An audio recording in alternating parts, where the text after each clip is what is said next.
নমস্কার, আপনারা দেখছেন টেক বাংলা উইথ দেবু। আমি আপনাদের সঙ্গে আছি প্রদীপ। আগের অ্যাপ্লিকেশনগুলোর সম্বন্ধিত বিশেষ ধারণাগুলো আমরা আশা করি তৈরি করতে পেরেছি।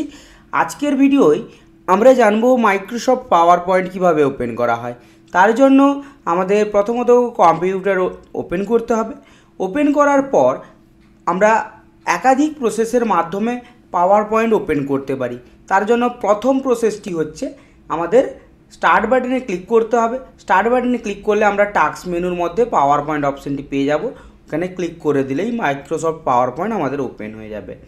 এটা যেমন ছিল একটি প্রসেস, তেমন 2 নম্বর প্রসেসটি হচ্ছে আমাদের স্টার্ট বাটনে ক্লিক করতে হবে।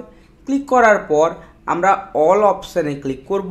ক্লিক করার পরে স্ক্রল ডাউন করে নিচের অংশে আসতে হবে এবং এই স্ক্রল ডাউন করলেই পরপর আমরা এখানে পি ক্যাটাগরির মধ্যে পাওয়ার পয়েন্ট টুলসটি পেয়ে যাব। তাতেও যদি আমরা ক্লিক করে দিই সেক্ষেত্রেও আমাদের পাওয়ার পয়েন্ট অ্যাপ্লিকেশন প্রোগ্রামটি ওপেন হয়ে যাবে। এবং আমাদের কাছে 3 নম্বর যে প্রসেসটা রয়েছে সেটা স্টার্ট বাটনের কাছেই ঠিক সার্চ বার রয়েছে, সেই সার্চ বারে আমাকে ক্লিক করতে হবে। ক্লিক করার পরে কিবোর্ড থেকে আমরা টাইপ করব পাওয়ার পয়েন্ট এবং যখনই আমরা পাওয়ার লিখেছি অটোমেটিকভাবেই আমাদের এখানে রেজাল্ট চলে এসছে, যার মধ্যে পাওয়ার পয়েন্ট আমরা দেখতে পাচ্ছি। এবং সেই সঙ্গে সঙ্গে ওপেন বলে যে অপশানটি রয়েছে এখানে ক্লিক করলেও আমরা পাওয়ার পয়েন্ট অ্যাপ্লিকেশন প্রোগ্রামটিকে এখানে ওপেন করে নিতে পারি। প্রত্যেকটা ক্ষেত্রেই আমরা দেখতে পাচ্ছি আমাদের একটা লেআউট স্ক্রিন আসছে, যেই লেআউট স্ক্রিন থেকে আমরা নিজেদের প্রয়োজনীয় যে কোনো লেআউটকে চুজ করতে পারবো। তার জন্য আমরা এখানে ব্ল্যাঙ্ক প্রেজেন্টেশন নামক যে পোর্শনটা রয়েছে ওখানে ক্লিক করে নিতে পারি।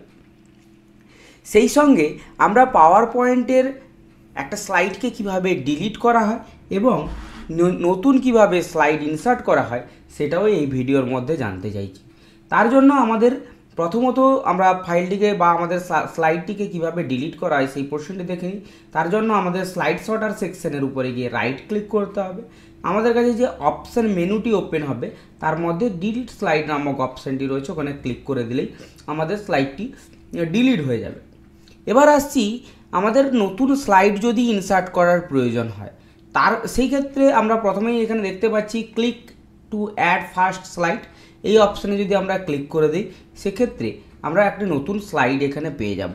এছাড়াও আরও 3টে প্রসেস রয়েছে, যেমন 2 নম্বর প্রসেস হচ্ছে স্লাইড সর্টারের ফাঁকা অংশে আমাদের রাইট ক্লিক করতে হবে, দিলে আমরা নিউ স্লাইড নামক অপশানটা পাচ্ছি, এখানে ক্লিক করতে পারি।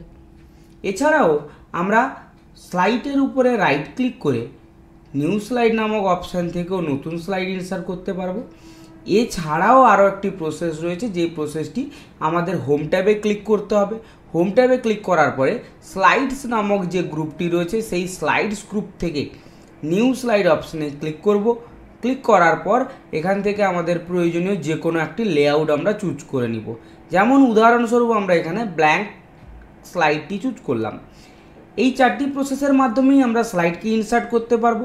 আশা করি পাওয়ার পয়েন্ট কীভাবে ওপেন করা হয় এবং স্লাইড ডিলিট থেকে শুরু করে আমাদের নতুন স্লাইড ইনসার্ট করার প্রসেসগুলো আমরা জানতে পেরেছি। ভিডিওটি যদি ভালো লেগে থাকে একটি লাইক এবং কমেন্টের মাধ্যমে আমাদের পাশে থাকবেন। এই ধরনের আরও ভিডিও দেখতে গেলে আমাদের চ্যানেলটিকে সাবস্ক্রাইব করবেন।